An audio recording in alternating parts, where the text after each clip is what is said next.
Hello guys and welcome. In this video I will show you how to set a password on your screen time activity.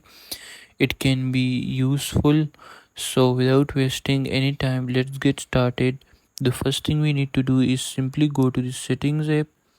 Here in the settings app, what you need to do is scroll all the way down until you find the screen time option, and what you need to do is simply tap on it.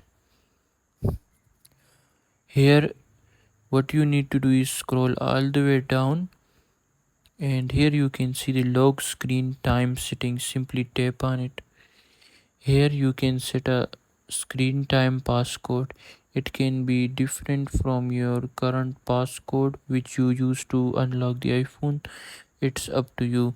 So you can just type the passcode, and after that the screen time will have a passcode, so no one can view it without passcode. So that's it for this video. Make sure to like and subscribe for more. Until next time, see you soon in another video.